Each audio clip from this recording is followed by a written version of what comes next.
Hi, I'm Lisa. Welcome to my glass studio. I'm an artist first and foremost, then a glass artist. And when I work on my projects, there's a lot of things that I have top of mind when I'm getting involved in the construction, the composition, all the things that go into coming up with ideas for new projects. And I thought I would like to share some of the elements of good design with you.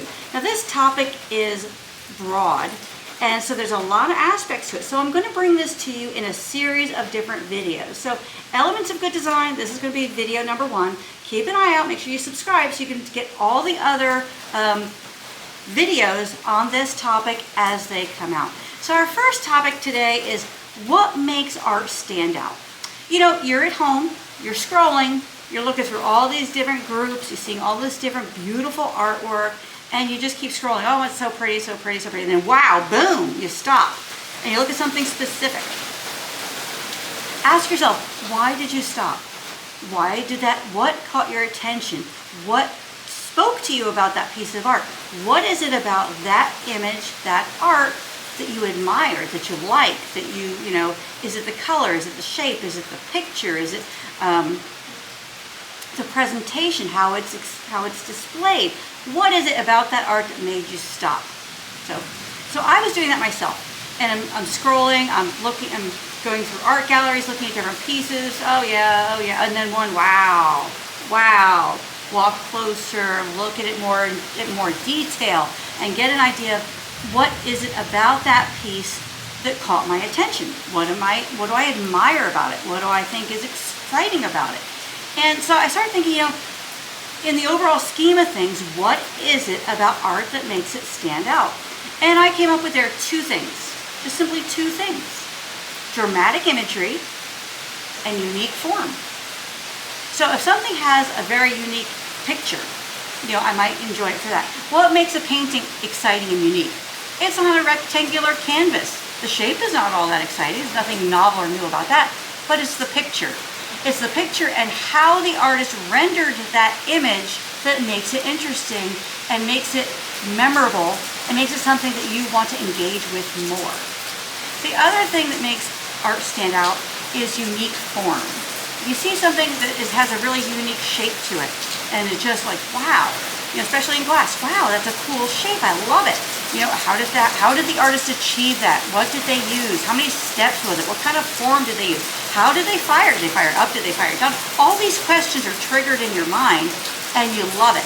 Maybe you also love the color. Maybe you also love the way the light reflects on it. Maybe you also love the way it's displayed. So that would be unique form. So I was thinking, when I make my artwork, I try to either do something that has unique form or dramatic imagery. Now, if you can combine both of those, then you have something that's really spectacular. And that's not always going to happen, but when you can, you end up with something really spectacular. So let me show you some examples. This project right here has unique form. It's got an interesting shape. It's freestanding. It has wonderful color. It doesn't have any specific design. There's no pictorial aspect to it. It's just a play of colors, nice mix of colors. But then look at that shape. And look how it's displayed. The light comes up underneath it. It just has a very pleasing aesthetic about it, which I love. So, unique form. Now let's take, this project is from my Go With The Flow video. You can learn how to make this in that video. This project over here, this one, it's a rectangle. Nothing exciting about the form. Plain, simple rectangle. Should I mention we have a rainstorm going on here? We got some thunder and lightning and rain. And it's wonderful because it's dry and we really need it. So, we're just going to keep moving. This project right here, nothing exciting about the form. It's a big rectangle. But what does it have? It has unique imagery, dramatic imagery. Look how beautiful this is. We've got this wonderful little oak keyhole here and this path that just leads you right there. This wonderful cathedral of tree trunks. The wonderful color, how it's across the bottom, we got great detail. And then as we go further back in the perspective of this design, we have the coloring, but not the detail. But visually it reads that these different colors are also flowers, even though you don't see all this intricate detail that the ones in the foreground have. So this one has imagery that draws you in, that gives you a sense of space, time, mood, comfort, calmness, peaceful, beautiful scene, or you just want to walk down that path. You just want to be under those trees, feel that shade and the coolness, maybe even a little bit of rain. So unique form, dramatic imagery. So if you have those in your projects, you're going to have a winner. This project is from my Painting with Frit video, so you can learn how to make this in that video. These are both available on my website, of course. Now, let's combine both dramatic imagery and unique form, and we have that right here. This is the cover project for my Breaking Through video. This is called Golden Aspen, and look at the wonderful colors we have here. We have a recognizable image. We have these aspen leaves that work their way through the artwork. We have a wonderful color here, very bright, cheerful, dramatic color. Of course, I used acrylic, who wouldn't, right? And to make this thing really exciting. Then we've got this unique display. I'll move this over a little bit. This unique display here, custom stand. It's tall, which gives it form, and it's got this curvature to it that gives it a real strong presence. You know, a lot of time, and look at this from the back. Isn't that just spectacular? So this is one of those pieces of art where I say it has a peekaboo effect. You look at it from the front and you're just like, wow, that's amazingly beautiful. And then as you move around it, you get the sense of the form. You get the sense of the base and how it displays this so nicely. And then as you move around the back, you're rewarded with this spectacular display of color, texture, and nuance that adds to the overall design. And then we move that around again. So this one is a wonderful example of dramatic imagery and unique form in combination to make something that's really striking. This project again is in my Breaking Through video. You can learn how to make that in that video along with but all these videos have a bunch of other projects as well. So where I'm going is not all projects are going to have both form and imagery. But if you can work that into a project, you have a gallery quality, elitist, high quality piece of art that is really going to be spectacular. Now these are both wonderful as well, but form, imagery, both, wow, you got it all. So keep that in mind when you're designing your projects. What's the purpose of the project? Is it just to have fun and just make something quick and easy, just to introduce a friend to fusing and you're going to be out there for a few minutes? Is it something where you really want to make a statement? If you want to make a statement, try to work some dramatic imagery and unique form into that art, and you're going to have a wonderful, wonderful piece, especially if you can display it in a unique way. This one has its own custom stand. This one has its own stand. This one was designed to fit in a metal stand because it's relatively big. It's just basically like a canvas, and the stand displays it safely and beautifully and raises it up off the table, which we like to do because it gives it lift, it gives it form, and it gives it a higher perceived sense of value when you do that. So another thing about elements of good design, so what makes art stand out? Dramatic imagery, unique form, combination of the two, boom, art is going to stand out. So when you start scrolling again, look at those images. What is it about them that's making them stand out to you? Is it the imagery? Is it the form? Is it the combination? So, and then take those ideas, don't copy anyone else's work, but take those ideas, filter them through your own artistic process and come up with your own design. So, develop your own design style is another part of elements of good design. How do you develop your own design style? You develop your own design style by being original. Ooh, that's a big word, it's a lot to say. It's also very vague and hard to follow. How do I be original? I don't know where to start, you might say. Look to nature for inspiration, that's what I do. Now when I say look to nature for inspiration, I don't mean it has to be literal. It doesn't have to be a beautiful forest scene, it doesn't have to be aspen leaves. What I'm saying is look to nature for color combinations. Look to nature for texture. Look to nature for the way the light filters through the trees and lands on the ground. What is that doing to the color in the ground there? Is the grass purple? Is it green? Is it blue? Is it whatever? What's happening in nature that's of interest that you could take that idea and then work from there. So look to nature for inspiration. I was doing this series, you've seen a previous video on how I come up with color combinations, and I did this series of pieces with strips of glass and I combed through them. Well, I wanted each of those pieces to have a similar fabrication method, but I wanted them all to be independent, unique, and individual pieces. So they were a series, so they went together in combination, but they were each an individual piece of art. So I thought to myself, okay, if I were at a New England beach, what colors would I see? What colors would I use? So for that piece of art, I used soft green, like a sage green, an amber, maybe a navy, a white, like a softer blue, some muted watercolors, and then I use those to stick with that color palette to make that piece of art.